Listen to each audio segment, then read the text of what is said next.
I'm a product of Brownsville. My family moved here in 1905. There were 4 sisters and myself, and we all grew up with a strong work ethic. Education was a high priority, and excelling in life and giving back was a high priority that was instilled in us by our parents. My parents were very involved in the community. My dad was one of the first, was a founding trustee of Texas Southmost College, and he served there for 20 some odd years. My mom was a school teacher in Cameron County. She drove the first school bus in Cameron County when she was 16 years old. I went to Texas A&M University because it was like the number 3 or 4 school in the country in architecture, and I was going to be an architect. And I did very well in the classes, but I decided that was not what I really wanted to do, and so I switched to business. And I really enjoyed it, and I've always wanted to be a banker in my community because I wanted to help people. Got a BBA in finance, went to graduate school at Texas Tech, then went to the Army as a helicopter pilot officer overseas. Wanted to get a job in banking when I got out of the Army. And there were no jobs, believe it or not, in Brownsville, Texas in those years in banking. And so I ended up working as assistant port director. And I believe I use that example a lot with all of our new hires at the bank by telling them that you have to set goals for yourself.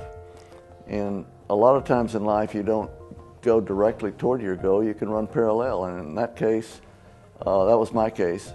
I believe that success has a lot to do with identifying and seizing on an opportunity when you see it. I felt that starting IBC Bank was offered a great opportunity to pretty much put my management style to work and also to work for the community. My main goal was to survive in those years because the competition was very tough. We just experienced a massive peso devaluation. The economy was in recession, and there was a lot of competition with the other banks. And in a startup, you found out very quickly what your strengths were and the work that you needed to do to overcome your deficiencies.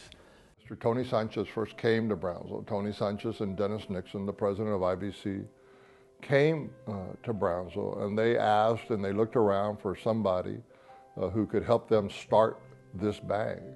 And many people pointed them in the direction of Fred Rusteberg. In those days, we had one little office, and our board meetings were around Fred's desk, basically, when we first started, and there wasn't very many people who worked for him, at the bank.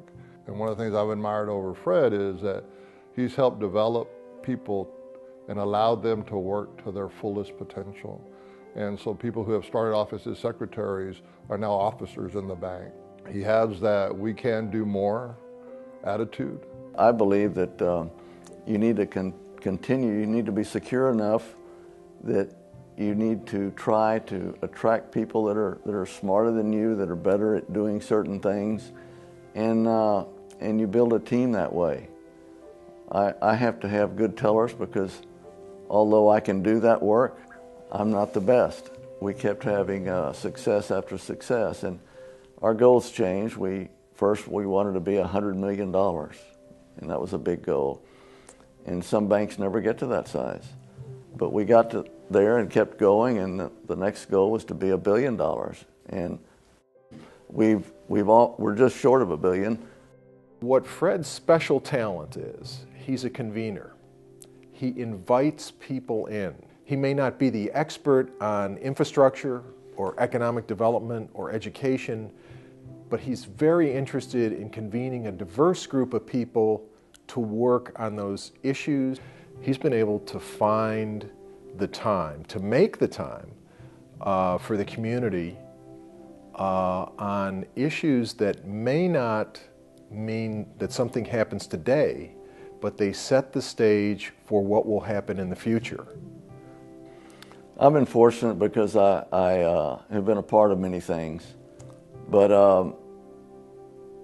I directed most of my efforts in the early years toward economic development. We made a lot of additions to the community, industrial development, providing jobs and tax base and whatnot. Later on, I shifted a lot of, although I'm still involved in some of that, I shifted a lot of my effort over to education. And I believe that we have a certain amount of control over our destiny. You can either sit by and watch things happen, or you can help make them happen. Well, it was important to my family to establish that scholarship, that endowment in memory of my mother, because she was such an educator and she had placed such an emphasis on it. So we felt it fitting to establish the first scholarship endowment for my mother, hoping that others would follow, which they did. I would tell young students, young entrepreneurs, people that aspire to be entrepreneurs, to be as strong as they can technically, to develop their technical skills. And then they need to learn how to sell. I don't care what kind of job you're in, you need to be able to sell something, and those are acquired skills. Then you need to be the first person there in the morning and the last to leave at night. Do a great job. Volunteer for all the jobs that no one else wants. People may think, well, that's crazy, but and it's not forever, but that will afford you the opportunity to learn something that not many people want to learn. And it will help you later on down the line. And then you need to ask your supervisors, what can I do for you? It differentiates you from the pack. It shows people that this person doesn't want to just go play football. They want to go to the Super Bowl.